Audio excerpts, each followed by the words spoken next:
Hey, Chris, your team has worked hard all season long for this day to have home court advantage. What are your expectations for what the crowd will feel like today and how to get them in the mix of this game? Yeah, I mean, it's going to be great, electric, a lot of excitement in the city, certainly excitement around the organization. It's our job to get off to a really good start, which we've been talking about. Play the same type of basketball we've been playing all season, and be able to lift that, actually. And it's been a great home crowd. I think we've sold out most nights, so we're excited. Chris, Jaden and Notts were not with you in the playoffs last year. How much does their presence help what you have to combat against Phoenix? And then B, how do you expect them to really kind of handle the atmosphere in their first real taste? Well, certainly we need them. They've been key performers for all season. Missed them greatly last year, as you know. To be determined on how they respond. I think the biggest detriment to them not being in last year's playoffs is how it would help them this year. Just the experience of going through it. They played a little bit in the Memphis series 2 years ago. I know they're excited. They're just going to have to go out there and feel their way through it. But it's great to have them out there, and they deserve the opportunity to be there. Grayson Allen's been huge for them against you guys. Like, what is the key to trying to make it difficult on him and not let him get to a spot where he's going off? Yeah, I think, first of all, he's a great player. He's way more than just a shooter. He, gets the harder defense. He's a good finisher. He plays with toughness. Plays so well off everybody else. You really got to slow down the ball movement. It comes down to that. It's got to try to contain them. To get to the heart of your defense, just break you down, and it's a lot of pass threes. And best shooter in the league is going to thrive in that type of offensive rhythm.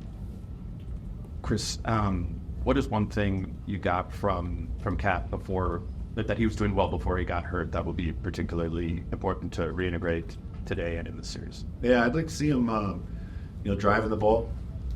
I think he needs to drive the ball for, get to good spots when the ball moves, particularly the way that they load up to Ant. He needs to be ready to catch and drive the ball. What hasn't Phoenix seen from you guys in the first 3 times you've played them? What do you think this team? They haven't seen defense or shot making, good offense or rebounding. They haven't seen much of it. They've done a really good job of taking us out of our game. We've gone off to poor starts each time, and that's kind of set the tone for the game. We've chased the game. When you're chasing the game, you have to do whatever you think you have to do to get back into it. So they've done a great job. All credit to them. But we got to be way better than those performances. Transition has obviously hurt you guys. How you feel your half-court defense has been against Phoenix? At times it's been good. I'm been pleased with much of it. They present a lot of problems with their personnel, for sure. But I like the way we've battled them when we've been able to get in front of them. When Rudy got here before last season, you talked a lot about needing to kind of be versatile and flexible in your defensive coverage and be able to play kind of multiple ways. Now kind of in year 2 playoffs. Yeah. How do you feel like you guys have been in terms of getting to that point with the end and just the flexibility and versatility that you have on the defensive end of the floor? Yeah, I think we've done it all season, Chris. I think there's been lots of things we've done. Not just with Rudy, but with Cat, Nas. I think with Cat being out for these last number of games, we were able to at times simplify things, and now we had to go back into our bag of tricks and try to be a little more creative.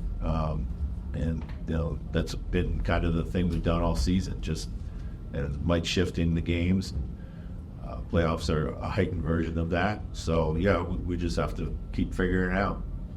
Coach, when you look at Cat, how big was this week of, not actually playing in games, trying to, get the knee better and for him, because when you guys played him last, it was just his second game back. Yeah, I think it was huge for all of us. I mean, it's great to have the time to prepare, install the game plan, also have some great practices, live, 5-on-5, get up and down, reestablish a rhythm. He looked great. I know he felt great. It was fun to watch him play again. And to think about it, it's still incredible that he came back, ahead of schedule. So no better time. Any other questions? Coach, a lot of work. Go on. A lot of work put in to get to this moment on both sides, and a lot of intensity expected in this series. How are you hoping your team handles the emotions of the moment starting the game one? Well, these series are full of ups and downs. We talked about it yesterday. I think it's always important to keep an even keel in the series, no matter what's happening within the game, from game to game as the series progresses. That's the best thing you can do. There's a lot of reactions, overreactions, adjustments, emotional swings, all that kind of stuff. So you just got to stay focused, stay in the moment, and keep an even keel. Coach, I know for Ant, one of the big things with him when he was taking on a lot more ball handling duties was learning to get off the ball with all the defensive attention he gets. How have you seen him kind of evolve in that way, and how important is it with the way that the Suns have guarded him? Yeah, he's made great strides there.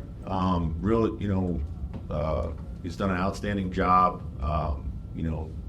This is an exaggerated example of the way he's seen it, and he knows what he needs to do, not just for his teammates but for himself. So, great fun part of coaching young players is just watching them get better and better. And this is the biggest test, and I'm sure he'll beat it.